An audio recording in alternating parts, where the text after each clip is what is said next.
بسم اللہ الرحمن الرحیم۔ صاحب نور الانوار احمد بن سعید المعروف ملا جیون متوفی 1130 ہجری علیہ رحمہ کی بادشاہ وقت کے سامنے حق گوئی۔ شاہ جہاں کا زمانہ تھا۔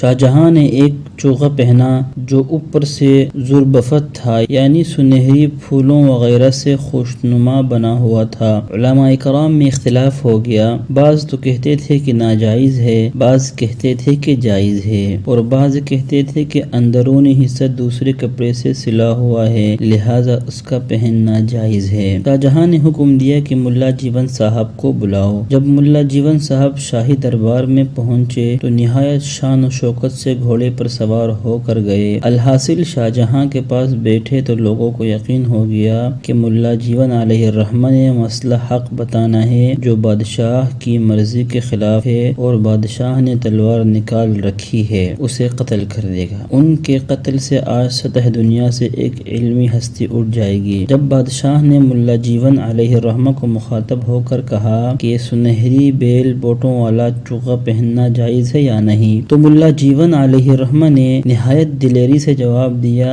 کہ تیرے باپ کو بھی حرام ہے، کیونکہ محبوب خدا صلی اللہ علیہ وسلم نے فرمایا کہ میری امت کے مردوں کو سونا پہننا ناجائز ہے، اور تو جائز کہتا ہے۔ شاہ جہاں تخت سے اترا، نزدیک ہی کمرے میں 2 رکعت نماز شکرانہ ادا کر کے واپس آیا اور کہا، اللہ تعالیٰ کا شکر ہے کہ کلمہ حق کہنے والے دنیا میں موجود ہیں۔ میں نے تو تلوار اسی لیے نکال رکھی تھی کہ اگر ملا جیون نے میرے رعب و دبدبے میں آ کر جائز کہا تو اس تلوار سے سر قلم کر دوں گا۔ یہ سن کر ملا جیون صاحب نے اپنے پاس سے تلوار نکالی اور کہا کہ میں بھی یہ تلوار اس لیے لایا تھا کہ میرے بتائے ہوئے جائز مسئلے کو اگر بادشاہ نہیں مانے گا یا اعتراض کرے گا تو اس تلوار سے اس کا سر قلم کر دوں گا۔ شاہ جہان نے کہا، اللہ تعالیٰ کا شکر ہے کہ دونوں کے سر محفوظ رہ گئے۔